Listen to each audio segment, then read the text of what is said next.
I don't have faith in Jeep. Come on. I don't have faith in, what the name is? Bob Dumbledore? whatever her name is. I don't have faith in Bob. I don't have faith in Stellantis.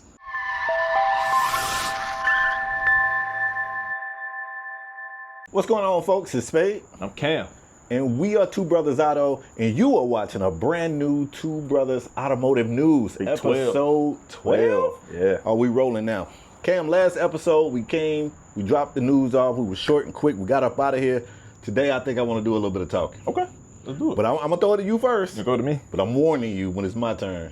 You gonna talk a little bit? I'm going to do some talking. All right, so I guess I'm going to start y'all off with my short topic then. Okay. He gonna be a little long. I'm going to talk. Cool. All right, Spade.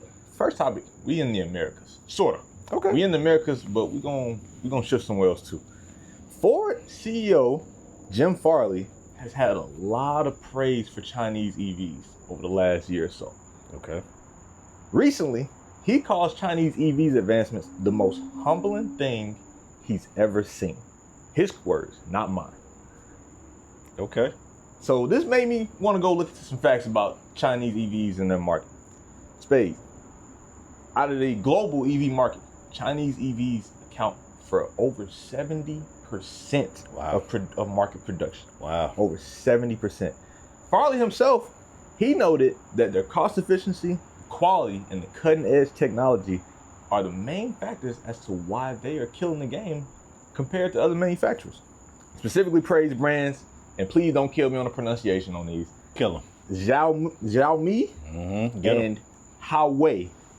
Those are the two he highlighted. He even drove a Xiaomi SU7 for 6 months here in the States. I want to know how. Chicago. I guess they paid the import. I guess they paid the tariffs. I guess they paid the I ain't import. tricking if you got it. But yeah, he drove for 6 months and he had nothing but positive things to say throughout this entire article. He's basically just saying like U.S. auto manufacturers and really just any other manufacturer, they need to be locked in on what the Chinese EVs are doing instead of just trying to be bullish and just trying to go against it. Like he's like, it's a lot to learn from them. It's a reason why they're killing in the game right now. Yeah. And he basically was like, if other auto manufacturers don't get in line with what they got going on, they're gonna get left behind. Like it's gonna get to a point where it's gonna be too late to get into the game because they are going to capture so much of the market. It's gonna be a monopoly. They're gonna have it. So Spade, what are your thoughts on that?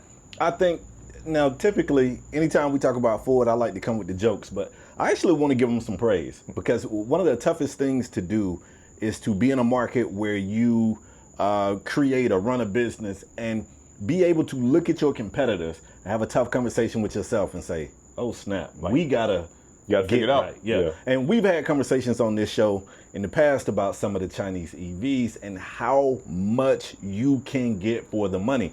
Now, the only reason why you don't see them flooded on the streets here of America is it has absolutely nothing to do with the quality of those vehicles and everything to do with the quality of those vehicles. I think it's well documented that if they get a chance to come here, it's a lot of people that's going to be flipping the close sign for the very last time on their EV endeavors. Yeah, for sure. Man, it's going to be over. So, I mean, kudos to him. What I'm curious to know, it's one thing to recognize these people have something going. It is very smart. It's a lot to learn here. And it's a whole nother thing to actually apply, learn and apply what you've learned to make your brand better. So I want to watch Ford and see what Ford is going to do in the future. Because I mean, let's keep it a being. Like Ford's not been, for me. Long out of their golden area. For me. Yeah, they've not been. And one thing, like on that same vein, he noted the cost.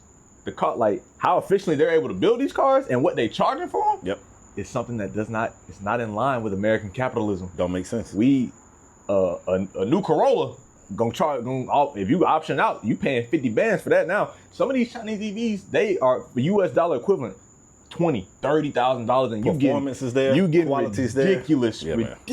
amount of car for that type of money. And that like Space said, if those were allowed to enter this market without being taxed to hell, it would get ugly for a lot of people very fast. For sure. But yeah, Spade, that's my first topic. A little quick, short and sweet. I like it.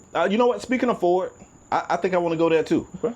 Now, you was talking about the Ford, CEO? Mm-hmm. Well, I want to talk about their vice chair. His name is John Lawler, and he says that customers no longer care about engines. As in engines in the car? Now, yes. Now, to give him a little bit of context, I'll put context behind what he said. He was at a Bernstein conference arguing that customers' interest in conventional engines is waning. Conventional as in ICE? ICE engines, right. Okay. Which I still don't necessarily agree with. That seems like a reach. It definitely seems like a reach.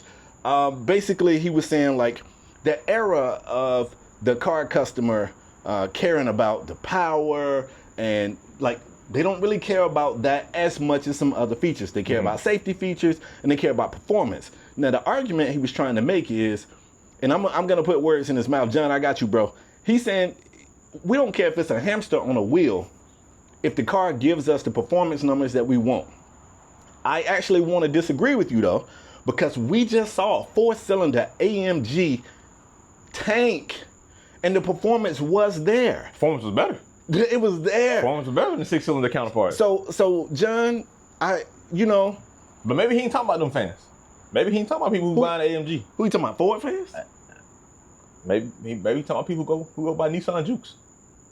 But then again, did they ever care about the engine? Yeah, I mean, that's a very small subset of the car consumers. Yeah, I guess to say car consumers no longer care about engines is a insane quote. Yeah, it's pretty wild. It's an insane quote. Now, one of the things I have to do, I have to bring myself and say, Spade, everybody don't run in the circles you run in. There are people that don't care about cars at all. They'll look at a $500,000 car and go, car.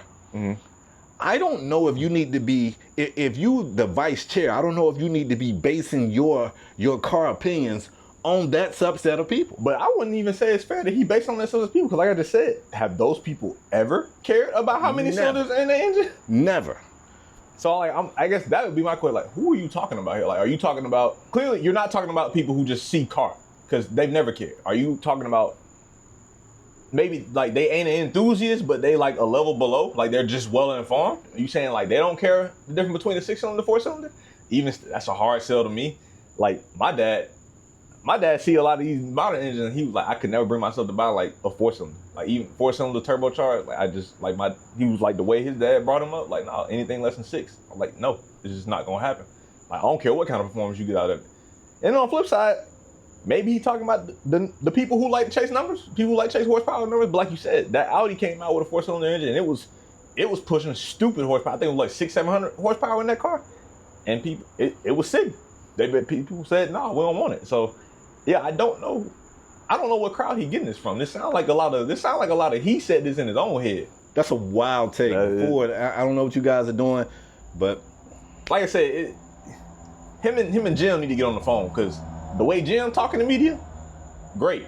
The way he talking to the media, PR person need to go and, hey, come take old boy microphone, and he need to go through a little bit more media training class. He ain't ready. John may have taken a drive on one of those Chinese EVs and just was like, why are we not doing this? This is great. I don't like that car might be so good. I ain't had the pleasure of driving one of those Chinese EVs. I might drive one and be like, who wants a small block Chevy? It might make me do that. I don't know. I ain't never had the opportunity. Yeah, that's interesting. Cool. Anything else from old John on that? Nah, man, John Lawler, hit your boy up, man. I'm trying to understand what we on. Okay, I'm gonna switch gears. Okay, We going to Nissan. And if y'all been watching any of our news episodes lately, anytime we bring up Nissan, I don't think it's been good. Stuff on fire. I don't think we had one good thing to say about Nissan. No. Matter of fact, before I even get to this topic, I'll give them one good thing. Last episode, we talked about J.D. Power's initial quality study. Right. Nissan was second, only behind Lexus. They had the least amount of problems per 100 vehicles in the first 90 days. But we're going back to kicking them in the dirt, because this topic is about an engine recall that Nissan has. Spade, 444,000 vehicles are under this engine recall that can possibly lead to engine failure.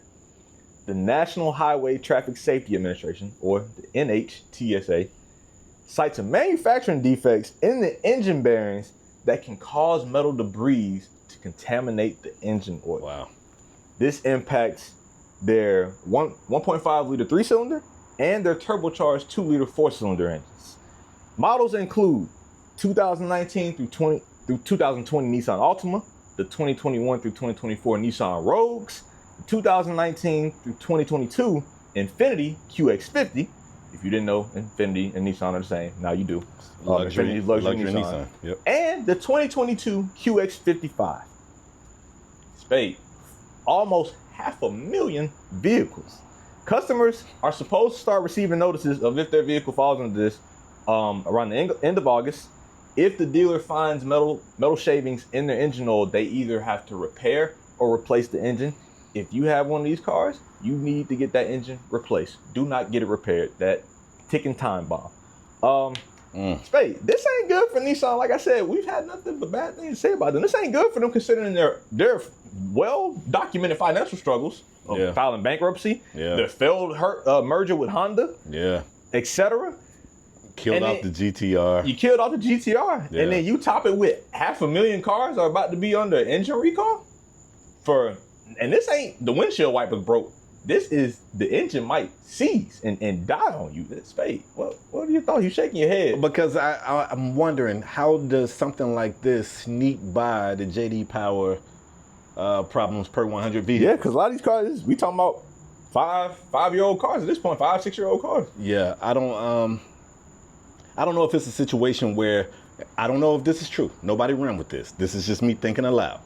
I don't know if it's a situation where they like, ooh, we got this problem. We need to recall these cars. Let's hold off on making this announcement until that JD Power. I don't know. Maybe that didn't happen. It just sounds very crazy to me.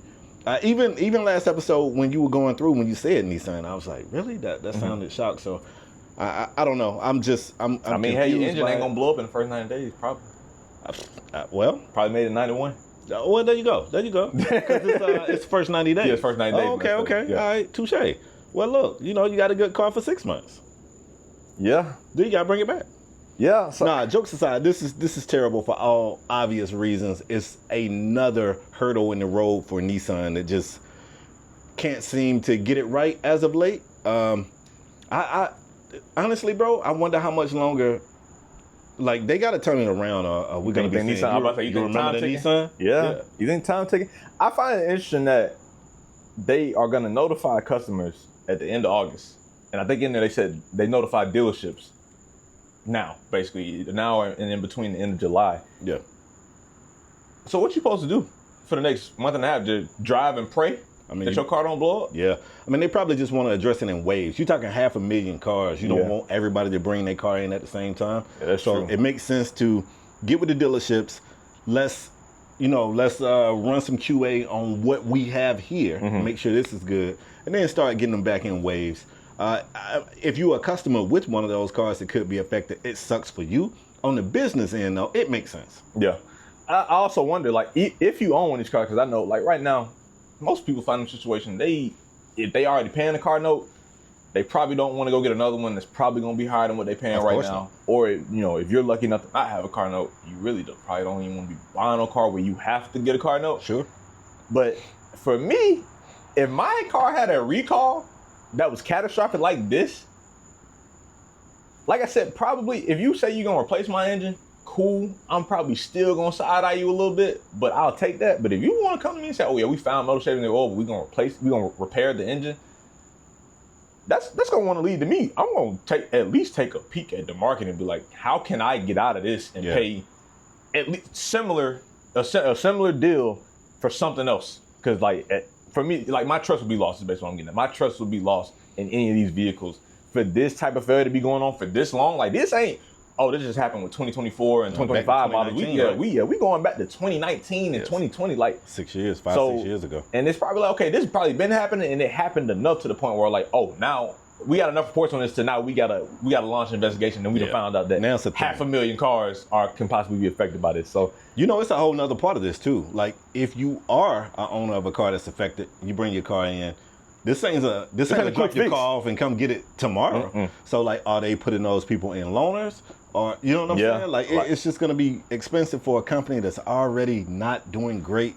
I don't know, man. Yeah, it's Nissan.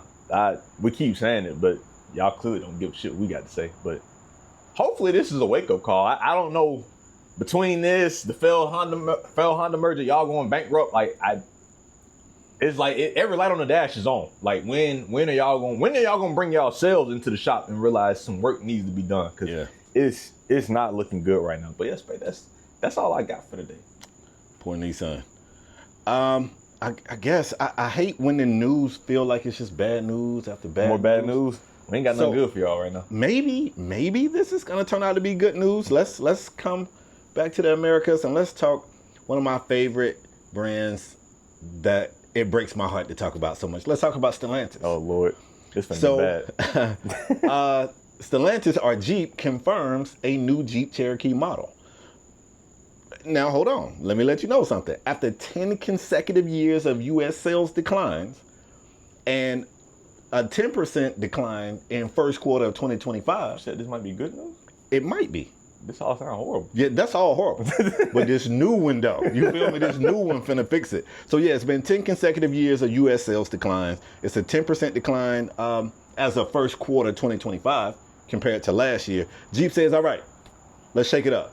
Like, we finna do something. So this is getting a facelift? Yeah, no, well, I hope it's a little more than a facelift. Oh, like full revamp. Yeah. But they keeping the name. Okay, yes, okay. Yes. So the new Cherokee, Stellantis said, is the midsize SUV will feature a hybrid powertrain option. They're not telling us if it's a plug-in hybrid or, like, we don't know that yet. But we know they're going to have an option for a hybrid. And they going to fix it. Is that shit? Are those their words or yours? That's my word. So is it just the hybrid option is the new thing? Is the non-hybrid option gonna be the same as it's been? It's gonna be. It's getting a revamp. Okay. It's getting a revamp. So I guess what's probably happening there is same ICE engines, but probably facelift, and then the hybrid will be everything new. Yeah, maybe. My guess. Yeah. Now, I got some quotes here. The quote is funny to me. The all-new Jeep Cherokee headlines our efforts to deliver more product, more innovation, choice, and standard content to customers than ever before. You know what they didn't say that they should have said? More reliability. Yeah, more the car will work. I'm gonna do the cam here and slaughter this name. This is Jeep CEO Bob Broderdorf. Broderdorf? Yeah, that's what I'm right. I can't see how it spelled it sound right. Yeah, that's what I'm running with. Okay. All right, he says Jeep Cherokee will boast competitive pricing. The strikes at the core of the largest vehicle segment and sits perfectly between the Jeep Compass and the Jeep Grand Cherokee to bolster our winning mainstream lineup. The thing that I got from this article that kind of blew my mind, they said, get this. Now I told you it's been 10 straight years. Winning lineup? Yeah, man, they winning. He just said they losing for 11 straight. Yeah. Whatever. Yeah, like, hey, you know, eyes of the beholder, man. This was the quote that caught me. Now, I just told you it was 10 consecutive years of decline. Mm-hmm. And it looks like we're on the way to 11. Mm-hmm. He says affordability has been a problem for Jeep sales and price increases in recent years. An entry-level model of the Cherokee started around $30,000 for the 2022 model. Man, okay. That ain't the problem. A $30,000 Cherokee, that ain't. Yeah, $30. That should be, because when you were saying like in their class, I was trying to remember like where does that Cherokee fall? Like who are they competing with? I can assure you, a $30,000 model ain't the reason why you had 10 consecutive years of sales declines. I can assure you of that. Nah. If he would have been like 60, 70K, like but $30,000 car in today's market, shoot, that's cheap. That's on the low end today. That's cheap. It says the 2025 Grand Cherokee starts at roughly $36,500. That's the Grand, not the Grand. That's the Grand Cherokee. Oh yeah, nah. The price ain't the problem. Like I said, come on, man. You all them improvements they mentioned, and he didn't say a word about reliability. I like innovation though. Anytime you throw innovation in there, I like it. That just means more. That's a buzzword. I'm aware. Yeah, that's a buzzword. I'm aware. They ain't finna innovate nothing. Yeah, but Bob, you know, tell us a lie. Don't tell yourself a lie though. Just make sure, even if you think we believe in it, make sure you're not believing it, because price has absolutely nothing to do with those 10 years of decline. Yeah, I'm gonna keep it a whole boat with you. Spade said this might be good, and this I got faith. You don't have faith in the new Jeep? I don't have faith in Jeep. Come on. I don't have faith in what his name is? Bob Dumbledore, whatever her name is. I don't have faith in Bob. I don't have faith in Stellantis as a whole. Well, this concerns me. That I don't have faith in them? Yeah. Why does that concern you? Because, bro, think about everything. Give people a chance to get up when they fall down. Yeah, they fail. Let them get up. They've fallen for 10 going on 11 years straight. Yeah, I think AI had a commercial where he kept falling. He kept getting up. But I think AI probably knew why he kept falling. every reason they listed is not the main reason why they've been falling. Price. Yeah, no, that's not it. That's not it at all. That's not it at all. So yeah, I have zero faith in this. I would like to say hope I'm wrong, but I have zero optimism, and I don't think I'm going to be wrong. Hey, come back to this. When they said they're going to happen next year, right? Yeah. Come back to this next year, and if I'm wrong, come tell me. I'll eat crow, but I don't think I'm going to be wrong on this one. I got faith. The Cherokee's been around for a very long time. They haven't always been seen as a bad vehicle or unreliable vehicle. There's definitely, it took a turn for the worse, and it kind of got a very negative reputation of just being like, all these things stay in the shop and they're unreliable. And, you know, I got hope that they can spin the block, get it back right. So Bob, I'm looking out for you, Bob. I don't. So we bet not ahead. The Spade got faith in them. I don't. So, you know, we'll see who's right. Time will tell. I believe. What? Say his name again, Bob who? His name, Bob Brodderdorf. Come on, man. What I said, Dumbledore? Something crazy. Close. You call him Bob B. Dumbledore, that's Harry Potter. I think. You're a Harry Potter guy. No, I'm not. That's why that might not even be a Harry Potter name. But Dumbledore is what came to mind. That's Bob Dumbledore. That's his new name now. Spade, you got any more topics? No, man. That's it for today. Good. Okay. Hey, man. Hit the like, subscribe, follow us on TikTok, Instagram. Yeah. Turn your notifications on too, because we come in every Wednesday afternoon. We weekly now. We weekly drop, so you don't want to miss out. And if you do, you want to let YouTube tell you that you missed out, so you can come watch us in your free time. Facts. Spade. Any closing remarks? You got anything? Hey, listen, man. Cam already told you where you can find us. The only thing I want to add to that is interact. Get in the comment section. Do you agree? Do you disagree? Are we crazy? Do you believe Bob finna come back and revamp the Cherokee? We both probably crazy, but not for any reason. Yeah, that's true. I might be. But yeah, until next time. Peace.